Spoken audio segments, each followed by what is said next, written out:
Welcome guys, स्वागत है आपका हमारे यूट्यूब चैनल के अंदर। अगर जो आप इस चैनल के ऊपर नए हैं तो प्लीज़ चैनल को सब्सक्राइब एंड बेल आइकन को प्रेस कर लें ताकि आने वाली वीडियो की नोटिफिकेशन आप सभी को मिलती रहे। तो आज बात करेंगे टैक्स से रिलेटेड के टैक्स आपको कैसे पे करना है और कितना पे करना है, और 1% टीडीएस भी है साथ में, वो भी आपको कैसे पे करना होगा, इन सभी की बात करेंगे।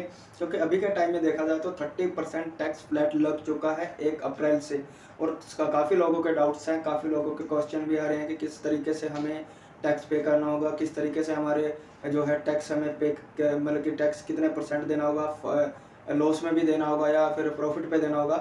तो इन सब की क्लियरिटी आज शेयर करेंगे, क्योंकि अगर ये आपके पास एडवोकेट्स हैं तो एडवोकेट से जाके आप सलाह ले सकते हैं, पूरी डिटेल्स में आप जब से उनसे जाके बात कर सकते हैं। लेकिन जो मैंने क्लियरली बात की है, तो हमें टैक्स से भागना नहीं है, टैक्स हमें देना पड़ेगा।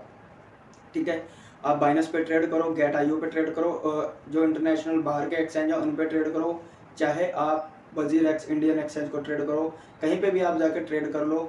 जहाँ जहाँ पे जिन जिन एक्सचेंज पे हमारा पैन कार्ड लगा हुआ है वहाँ पे हमें टैक्स देना पड़ेगा। ठीक है, और जैसे हम ट्रस्ट वॉलेट वगैरह यूज़ करते हैं, वहाँ पे विदाउट केवाईसी या स्वैप करते हैं, तो उनका डाटा हमें हमारे पास लिखना पड़ेगा कि हमने इतना ट्रेड किया, इस तरीके से हमने स्वैप किया और यहाँ पे हमने इतना प्रॉफिट किया और हम यहाँ पे वजीर एक्स के अंदर लेके आ रहे हैं। ठीक है, क्योंकि कहीं पे भी आपकी पकड़ नहीं होनी चाहिए, क्योंकि सभी की फैमिलीज़ हैं, कहीं पे भी आपकी पकड़ होती है तो कार्रवाई इस पे ऊपर हो सकती है। ठीक है, 6 महीने से लेकर 7 साल की जेल भी है इसके ऊपर। इस चीज़ की भी क्लियर रखें, मैं डराने के लिए नहीं कह रहा हूँ, ये क्लियरिटी के लिए कह रहा हूँ ताकि आप बचने की कोशिश ना करें। ठीक है, क्योंकि जिन जिन पे टैक्स अवेलेबल है, ठीक है, अगर जो गवर्नमेंट ने 30% टैक्स लगा दिया है तो टैक्स आपको देना पड़ेगा। आप बचने की कोशिश ना करें, कभी आप सोचो ट्रस्ट वॉलेट में या हम पैनकेक स्वैप से, हम मेटामास्क से जो है काफ़ी सारे हम स्वैप कर लेंगे। ठीक है, और हम बचने की कोशिश करेंगे, वो सब चीज़ से आप नहीं बच सकते। हाँ, सिर्फ 1% टीडीएस से आप बच सकते हैं।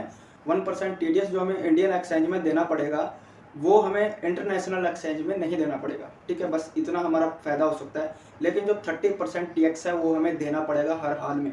ठीक है, उनसे हम नहीं बच सकते। और जो भी डाटा आप क्लियर कर रहे हैं, जो भी आप प्रॉफिट कर रहे हैं, उनसे लिखना ज़रूर इसे चालू कर दें ताकि आपको दिक्कत ना बने। ठीक है, लिखना चालू कर दें और एडवोकेट से अपने सलाह लें। और जो हमने सलाह लिया वो क्लियरिटी तरीके से, वो सलाह ये है कि 30% हमें टैक्स देना पड़ेगा। ठीक है, जो हमारा प्रॉफिट होगा, लॉस पे हमारा कुछ नहीं है, 30% टैक्स हमें देना पड़ेगा। यानी हमने 1000 रुपये का कॉइन खरीदा और 1000 रुपये का हमने 1500 रुपये में सेल आउट कर दिया, हमारा 500 रुपये का प्रॉफिट हुआ, तो 500 रुपये पे जो 30% टैक्स होगा वो हमें देना पड़ेगा। ठीक है, लॉस होता है, लॉस में हमारा कोई टैक्स नहीं है। ठीक है, और फॉर एग्जांपल हमारा लॉस हो गया, फॉर एग्जांपल हमने 500 का 1000 का कॉइन लिया, 500 का हमने सेल आउट कर दिया, दूसरे कॉइन में अगर जो हम ट्रेड कर रहे हैं तो उसमें भी, और उसमें हमारा प्रॉफिट हो जाता है तो उसमें भी हमें टैक्स देना पड़ेगा, क्योंकि वो कॉइन में हमारा लॉस हुआ। और नेक्स्ट कॉइन में अगर जो हमारा प्रॉफिट होता है तो उस पर भी टैक्स जारी होगा। यानी कुल मिला के लॉस पे कुछ नहीं है, कहीं पे भी आप चाहे लॉस कवर करो चाहे आप प्रॉफिट करो, लॉस कवर को जो है वो प्रॉफिट ही माना जाएगा नेक्स्ट कॉइन के अंदर अगर जो हम ट्रेड करते हैं, क्योंकि वहाँ पे जो 1% टीडीएस होगा या फिर जो हम ट्रेड न्यू लेंगे तो उसके अंदर वो सब क्लियरिटी डाटा हमारा पैन कार्ड जो है वो देगा गवर्नमेंट सरकार को, या जो भारत विभाग टैक्स है उन सबको हमारी डिटेल्स जाएंगी इन सब चीज़ की, और वो इन चीज़ पे हमें से टैक्स लेंगे। तो ये क्लियरिटी है कि हमें प्रॉफिट के ऊपर ही टैक्स देना है, लॉस के ऊपर कुछ नहीं देना है। और 1% जो टीडीएस है वो भी 1 जुलाई से लागू हो जाएगा। अभी तक लागू नहीं है, वो 1 जुलाई से जो है लागू हो जाएगा एक्सचेंज के ऊपर। ठीक है, एक्सचेंज के ऊपर वहाँ पे जैसे हम बाय सेल करेंगे वो ऑटोमेटिक वहाँ से कट होगा, हमें वो कुछ नहीं देना है। लेकिन जो 30% टैक्स है वो हमें पे कैसे करना पड़ेगा, जैसे कि जैसे हम कोई भी टैक्स भरते हैं सालाना, तो उसमें टीआरएक्स की फाइल होती है, उसी के अंदर आपको एक कॉलम मिलेगा क्रिप्टो टैक्स का भी। ठीक है, उसके अंदर आपको एक कॉलम मिलेगा क्रिप्टो टैक्स का भी।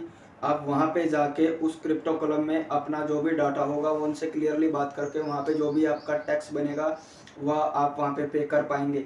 ठीक है, बाकी आप अपने एडवोकेट से सलाह लें, पूरी जानकारी लें, ताकि आप पे कोई भी दिक्कत ना आए टैक्स को पे करते हुए, और हमें कोई भी परेशानी ना आए ट्रेड करते हुए। ठीक है, तो अभी के टाइम में फ़िलहाल इतना ही।